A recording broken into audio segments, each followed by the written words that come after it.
Assalamualaikum warahmatullahi wabarakatuh. Bismillahirrahmanirrahim. Alhamdulillahirabbil alamin wa bihi nasta'inu ala umuri dunya waddin. Wassalatu wassalamu ala asrofil anbiya'i wal mursalin wa ala alihi wa sahbihi ajmain. Allahumma rabbi shrah li sadri wa yassir li amri wahlul 'uqdatam min lisani yafqahu qawli. Amma ba'du. Para hadirin jamaah sekalian, wabil khusus pengajian rutinitas kita yang mudah-mudahan hadir dan datang kita di pada malam ini selalu senantiasa mendapatkan ilmu yang manfaat buat anak, keluarga, cucu kita. Apa yang kita dapat bila kita sampaikan, insya Allah itu termasuk dan tergolongkan ilmu yang manfaat. Amin ya Allah. Bismillahirrahmanirrahim. Al-babu fi uqubati syaribil khamri. Ini bab, ini pasal menerangkan siksaan bagi orang-orang yang suka syaribul khamr, yang suka meminum minuman keras, minum khamr. Wa qala Nabi sallallahu alaihi wasallam, la'ana akan melaknat Allah Ta'ala, Allah Subhanahu wa Ta'ala, al-khamrata, kepada orang yang suka minum minuman keras. Arti daripada Allah melaknat ini, orang kalau udah dilaknat, disumpahin, dilaknat, dibenci oleh Allah, orang-orang yang suka minum khamr, minuman-minuman yang bisa memabukkan. Wabai'aha, dan juga Allah melaknat kepada yang menjualnya. Wasyaribaha, dan melaknat Allah kepada yang minumnya. Wa mustariha, dan orang yang akan melaknat juga orang yang suka nemenin. padahal dia nggak minum, nemenin doang, tetap dilaknat oleh Allah Subhanahu wa Ta'ala.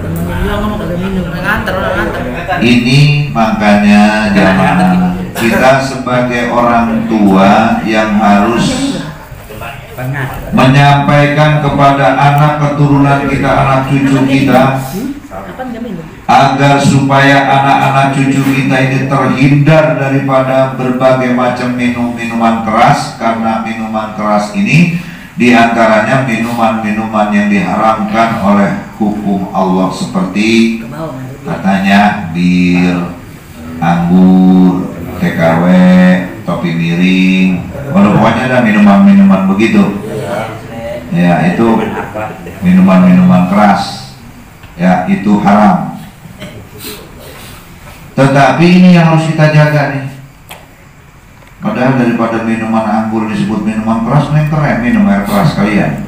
Keren tuh mah air keras asli. Jadi dilaknat oleh Allah Subhanahu wa Ta'ala. Bahkan jaa fi yaumil qiyamati man syaribal khamr wa wajuhu aswadun. Kata Rasulullah Shallallahu Alaihi Wasallam, bakal datang nanti di hari kiamat orang yang suka minum minuman keras, arak, tua, akan hitam wajahnya, punya wajahnya akan hitam, dan juga matanya akan merah kebiru-biruan, dan juga lidahnya akan menjulur ke atas dadanya, sampai menjulur sampai ke dada, melel ya, Masya Allah, dan mengalir di mulutnya itu nanah. Oleh karena itu, bencilah kalian semua wahai umat Islam kepada orang-orang yang suka gemar minum minuman keras. Ini sudah dianjurkan oleh baginda Rasulullah SAW. Dan jangan pernah kamu memberikan salam kepada orang yang suka minum. Dan janganlah kalian saling perhatian sama tukang minum deh. Pokoknya jauhin tukang minum itu, jauhin. Karena apa? Bahkan hukum yang sebenarnya apabila ia mati, apabila ia sakit aja, sakitnya karena minum, janganlah kalian sekali-kali menengok orang yang sakit karena disebabkan minum. Sebab minum ini mah ganjaran gede bagi kita menengoki orang yang sakit, bagi orang yang muslim. Kalau sakitnya karena mabuk berterus-terusan. Bahkan hukum yang sebenarnya kerasnya hukum Islam, sampai mati pun orang tersebut seharusnya tidak usah disolatkan, karena karena bahwasanya ia sama dengan disetarakan dengan orang yang menyembah berhala. Naudzubillahimin. Sama dengan orang yang menyembah tapekong, sama dengan orang yang menyembah berhala. Dan barang siapa orang yang suka minum minuman keras di dalam dunianya, maka diharamkan telah di kemudian hari di alam akhirat minum minuman arak yang disediakan oleh Allah di akhirat. Nanti juga ada. Jadi ini bisa disediain, cuman yang minum arak di sini nggak disediain di sono ya. Nih mah beda. Nah jadi ini kita jaga nih jamaah kita. Nih ini kita hadir di sini nih. Kita punya anak, kita punya cucu, kita punya buyut. Sampaikan kepada anak dan cucu kita yang intinya jangan sampai anak kita ini terjebak, tergelincir kepada gemar minum minuman keras, karena ini bahayanya minuman keras. Sangat bahaya. Sangat bahaya. Karena apa? Kalau kita buka di dalam kitab Durratun Nasihin, Kiai Barsiso, dia muridnya 6.000 lebih. Kiai Barsiso, kalau mengucap Bismillahirrahmanirrahim duduk di atas sajadah udah bisa terbang tuh. Saking hebatnya ilmunya Kiai Barsiso, udah bisa terbang di awang-awang, doanya makbul, seucap nyata, secidung metu. Muridnya 6.000 lebih. Semua jangankan lagi ulama dunia, di akhirat genjrong para malaikat dengan kehebatan wirid dan ibadahnya Kiai Barsis. Heboh di alam, di sana, di surga, malaikat semuanya pada heboh dengan kehebatan Kiai Barsis ibadahnya. Tapi apa kata Allah? Wahai malaikat, jangan dulu bangga dengan ibadahnya Kiai Barsiso. Lihat coba Kiai Barsiso ada nggak namanya di surga? Dicari sama para malaikat, ternyata nama Kiai Barsiso nggak ada. Coba cari di neraka, kenapa nama Kiai Barsiso ada yang di kelaknya pisang? Paling bawah. Nah, begitu ada himbauan seperti itu, malaikat ninjau ke surga, malaikat ninjau ke neraka, ternyata nama Kiai Barsiso ada di neraka. Buat iblis mah ilmu yang ngintip kesempatan. Nah, berarti ini Kiai Barsiso gampang benar digodanya. Karena namanya nggak ada. Mustahil melihat ibadah ini, makanya kita, ya Allah, mudah-mudahan ibadah kita jangan kita jadikan kesombongan. Ya, tidak sedikit orang yang ibadah dan kelihatannya cakep, tapi ujung-ujungnya masuk surga. Dengan sebab itu suul khotimah, naudzubillah ini. Keesokan harinya setan sama iblis, setan datang ke majlis Kiai Barsiso, pondok pesantren gede. Duduk dia di majlis. Kalau iblis, setan mau menggoda kiai, pakai ilmu kiai. Kalau setan mau menggoda kiai, pakai ilmu timbang cemen, wah nggak bisa. Jadi masing-masing setan itu beda. Setannya tukang beras setara dengan tukang beras. Setannya tukang bisnis setara tukang bisnis. Setannya ustad sama dengan ustad. Setannya kiai, dia setara sama kiai. Ini ulama besar. Ngegodanya juga, makanya setannya berupa pakai jubah, pakai eagle, pakai jubah, pakai gamis, wirid di majlisnya Kiai Barsiso. Wirid dia nih. 3 hari 3 malam ini setan, iblis, wirid, makan kagak, minum kagak. Pokoknya puasa, siang dipakai puasa, malam dipakai duduk. Ini setan.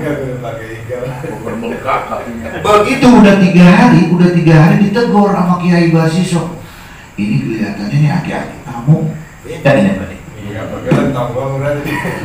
Wirid dia getol. Apa semalam-malam malam wirid, sholat juga nggak berhenti. Siang puasa. Kiai Barsiso aja kata dia nih, saya aja ibadah nih, santri sebanyak belum mampu ibadah kayak dia itu. Iya, akhirnya bisikin, Assalamualaikum, Assalamualaikum, dijawab. Lah orang lupa manusia, lupa kiai. Aki, ini ngomong-ngomong, Aki bisa ibadah kayak gini. Waduh, saya ini udah berapa puluh tahun ibadah, polisi udah 6.000. Saya belum bisa Ki kalau wirid kayak gini. Bagaimana sih syaratnya? Mau gampang. Gampang gimana? Mau bisa, tidak akan bisa ibadah seperti Aki kalau nggak maksiat dulu. Benar. Maksiat bagaimana? Bikin dosa dulu. Bikin dosa dulu. Baru bisa kayak Aki. Setan. Habisnya saya kata Kiai, saya belum berbuat dosa apa Ki? Nah kalau bisa, lu dosa membunuh orang. Kata Kiai, umur bisa. Wah itu mah kan hukumnya berat sama Kiai, masa ngebunuh orang? Ya udah, kalau seandainya lu gak bisa ngebunuh orang, zina berat, zina, merkosa orang, baru ngomong dulu ya, merkosa orang. Kiai nggak sanggup juga, ya kiainya nggak sanggup juga. Oh ya udah, kalau emang lu nggak sanggup membunuh, nggak sanggup zina, nggak bakal bisa dah ibadah kayak gua. Emang nggak ada lagi dosa yang paling kecil. Oh ada, apa tuh? Minum apa? Minuman khamar. Mikir tuh kiai, emang mau udah ada godaan, emang kena godaan iblis. Pokoknya lu kalau minum nggak bakalan kelihatan santri. Nanti ibadah lu bisa hebat. Nah, kalau ini mana ada ringan ya. Akhirnya apa? Kegoda ini Kiai Basisok. Saking tujuannya apa? Pengen bisa ibadah. Padahal udah godaan setan. Pergi kemana minumnya? Sana aja Pangkalan 12. Jauh sama santri, jauh sama murid. Ikut. Tiba-tiba dicoba digiring sama itu laki-laki. Ayo, Pak Kiai, kita minum. Gak apa-apa, sedikit aja, sedikit. Di media sampai ke warung yang jual minuman, dia beli minuman, dicoba minum sedikit aja. Yang namanya Kiai nggak pernah minum. Begitu minum, plong naik otak, plong gelap, dunia semutar. Katanya kata tukang minum. Iya, biasa. Begitu udah mulai naik otak mabuk, plong liliatan itu tukang warung cakep. Wah. Ini udah namanya dimabuk. Melihat tukang jualan minumnya bahenol, bening, melangkem. Karena lagi mabuk, aki-aki meninggalin tadi. Nah, udah berhasil nih. Kiai Basisok udah mabuk. Begitu mabuk melihat pelayan cakep, diperkosa. Kelaksanain gak gara-gara minum tuh, merkosa, zina. Jadi dua tuh. Gara-gara minum semua jadinya. Begitu lagi merkosa, sedang asiknya lakinya pulang. Lah udah daripada dia gengsi, dia bunuh lakinya. Nah akhirnya ini Kiai Basisok, dosa yang ditawarkan oleh setan ini kena semua. Minumnya kena, zinanya kena, uang bunuhnya juga kena. Akhirnya heboh. Ini santri-santrinya heboh. Sedangkan Kiai sering menerangkan hukum yang suka minum itu harus dijauhin, jangan dideketin. Hukum zina itu harus dibunuh dengan sabetan pedang atau ditimpuk dengan batu kerikil. Sementara hukum membunuh harus dipancung atau harus disalib. Hukum membunuh itu yang sebenarnya disalib, ditojok dari pantatnya. Akhirnya karena satunya udah jadi kebanyakan jadi kiai, ya secara otomatis menghadapi hukum dunia terlebih dahulu. Kiai Basisok disalib, ditojok dari pantatnya, ditaruh di tengah lapangan. Ditaruh di tengah lapangan sambil ditimpukin. Banyak orang-orang umat santri yang menangis. Ditimpukin bercucuran darah, bebas itu sampai 3 hari 3 malam di tengah lapangan. Ini hukum Islam yang sebenarnya akibat diawali daripada minum. Begitu udah sepi, kiai ditinggalkan. Murid semuanya, warga yang nimpukin semua udah bercucuran darah, pada ditinggal. Begitu sepi, aki-aki datang.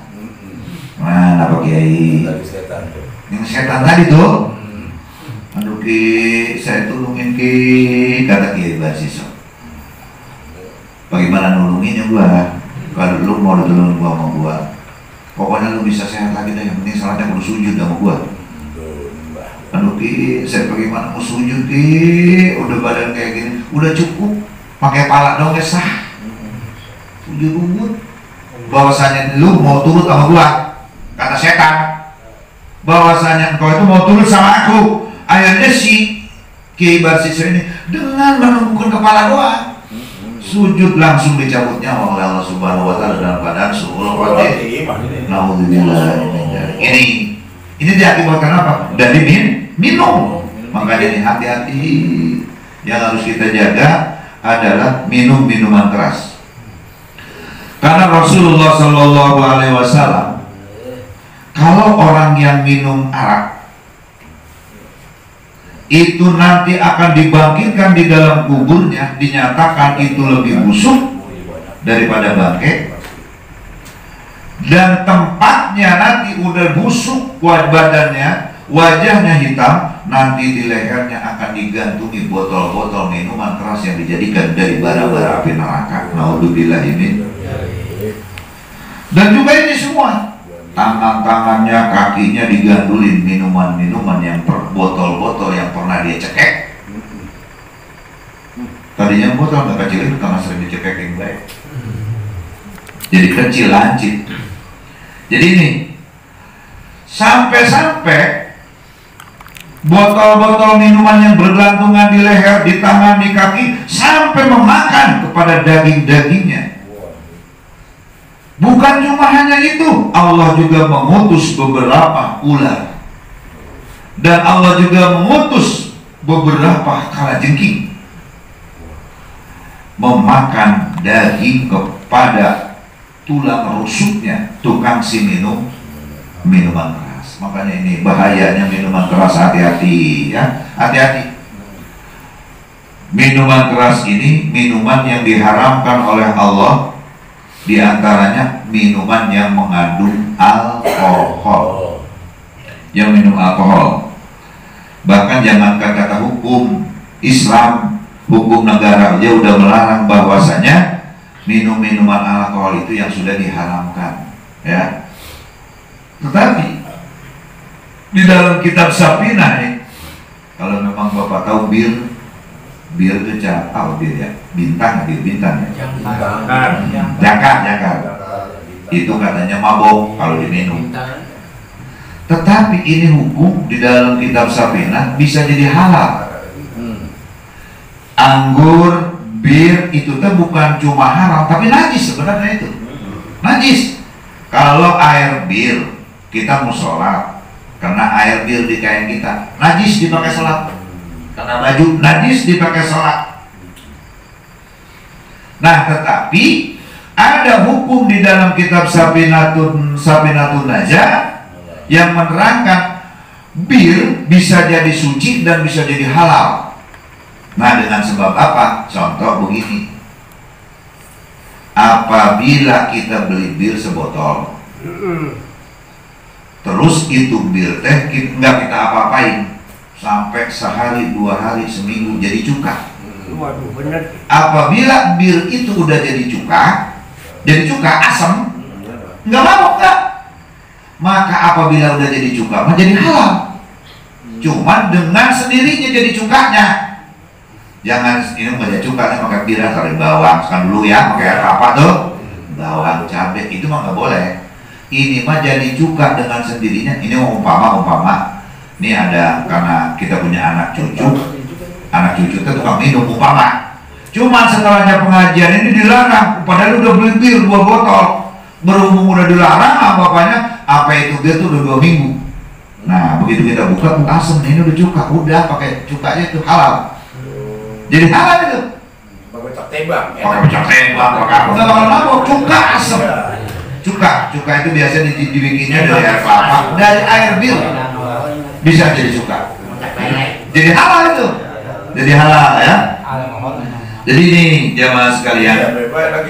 Jadi cuman jadi cukanya jangan jadi cuka saja, mau dibikin cuka. Ini mah kalau seandainya kebenaran. Wah, ini bocah kemarin tadi. Ini kemarin minum tukang minum berhubung diomelin sama babenya, dia nyungkutin 1 botol bir, ternyata itu bir itu udah hampir seminggu, udah hampir sebulan bahkan.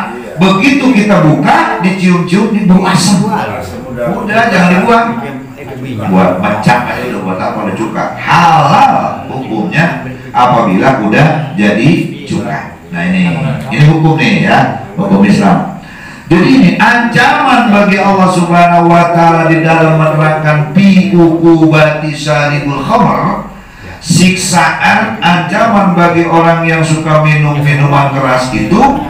Bahkan diriwayatkan oleh Siti Aisyah radhiyallahu anha bahwasanya Rasulullah sallallahu alaihi wasallam pernah bersabda, barang siapa yang memberi minum atau makan kepada orang yang suka gemar minum arak, maka itu 1 suap-suapnya makannya itu sama dengan dinilai oleh Allah Subhanahu wa Ta'ala, yang diberikan makan itu akan menjadikan 1 hewan kalajengking yang akan menyiksa kepada kita.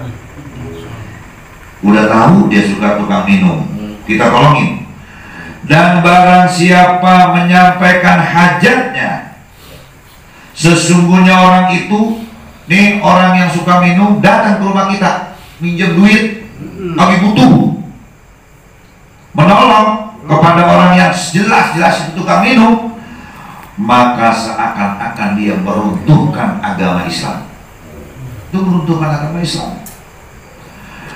Dan barang siapa memberi hutang, minjemin kepada orang yang suka minum 1.000 aja, maka sesungguhnya orang tersebut telah menolong sama dengan membunuh satu orang mukmin. Ini ancaman nih. Apalagi minjemnya tiba aja minjemin minum juga, aja minjemin buat beli minuman. Ini sama dengan membunuh orang mukmin, ya. Jadi ini. Dan barang siapa yang sekomplotan, segolongan dengan orang yang suka minum minuman keras, maka di hari kiamat orang tersebut akan dijadikan oleh Allah Subhanahu wa Ta'ala, orang tersebut maka akan dijadikan satu golongan dengan orang tersebut. Man tasabbaha biqaumin fahuwa minhum. Barang siapa orang yang mengikuti minum kagak, cuman kadang-kadang beli nganter teman, duduk bareng merokok bareng, ya ada ngomong ya lu malu gua minum, gua kagak, gua masuk pelit aja, tetap itu satu golongan. Nah ini makanya ini ancaman. Dan apabila orang yang menghalalkan kepada yang namanya minum-minuman keras, maka bahwasanya orang tersebut telah terlepas daripada keimanan. Amin. Masya Allah. Naudzubillah. Kalau kita udah lepas dari keimanan seperti tadi, seperti Kiai Bar Sisok sujud di hadapan iblis, sujud di hadapan setan, sehingga tempatnya sudah ada di neraka jahanam. Naudzubillah. Nah makanya kita di sini jamaah, kita banyak-banyaklah bertobat kepada Allah Subhanahu wa Ta'ala. Kalau nggak sempat di mana? Kalau nggak sempat minum di mana? Nggak sempat minum di mana? Dulu pernah minum. Beda lagi. Iya beda lagi. Sekarang begini. Masa lalu berarti. Sekarang begini. Orang yang meninggal nih. Saya semalam ngaji ada pasal begini.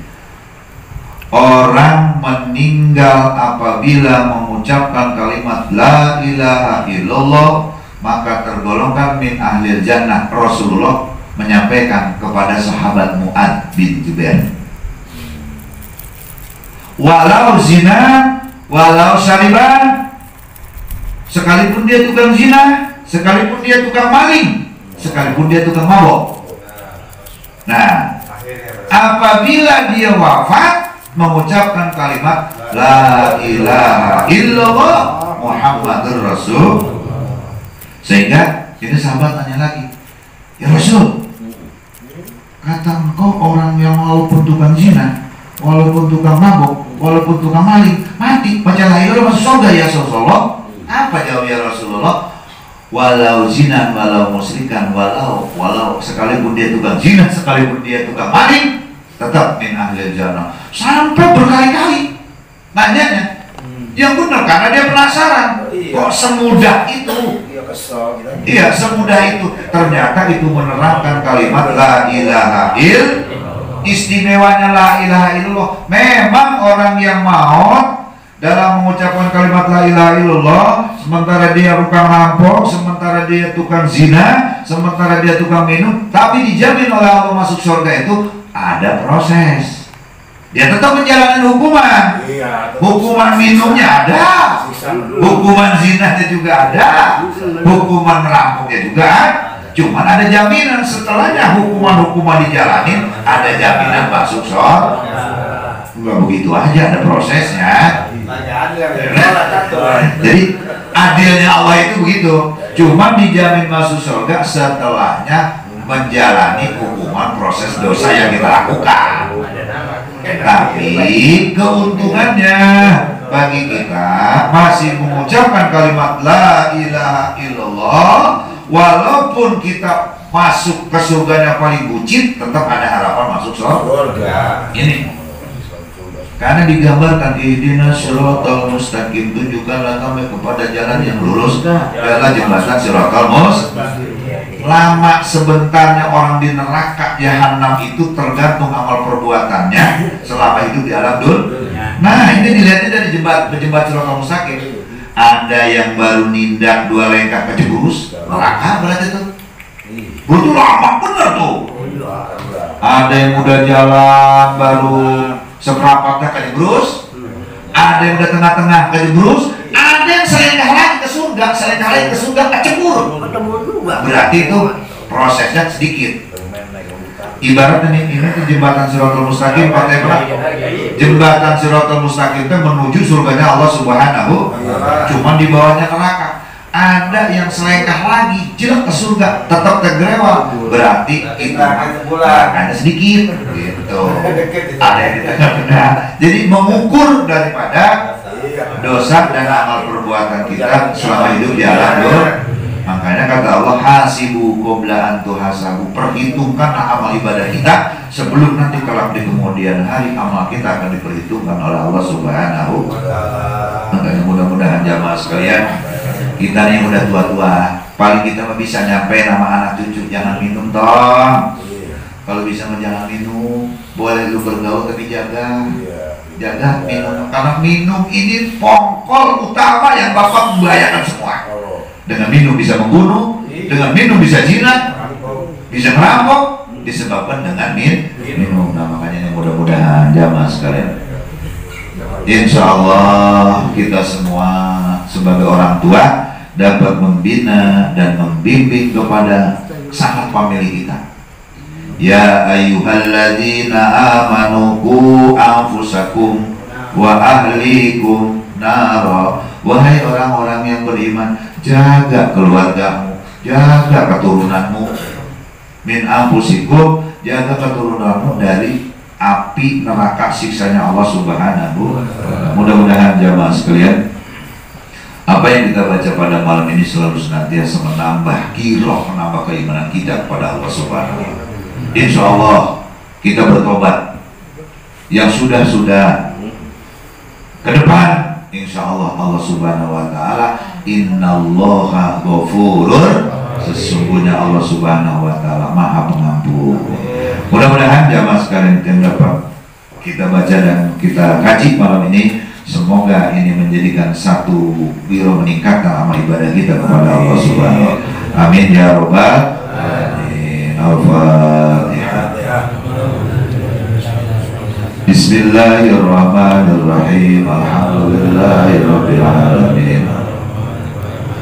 Iyyaka na'budu wa iyyaka nasta'in. Shiratal ladzina an'amta 'alaihim. Allahumma shalli wa sallim ala sayyidina wa habibina wa maulana Muhammad sallallahu alaihi wa sallam sayyidina Rasulillah ajma'in. Amin. Syakirin hamdan hamdan wa fi namika mazida. Ya Rabbal alamin, ya Rabbil jalal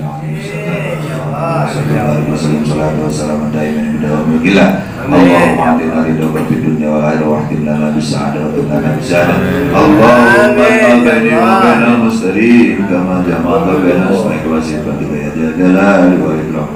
Allahumma inda qala bi mujizatin nabiy sallallahu alaihi wasallam wa rahmatan wa hikmatan wa salamatan bid din wa dunya wal akhirah. Da'wahum biha wa tayyadahum biha salam wa ibadahum alhamdulillahi rabbil alamin. Al-Fatihah.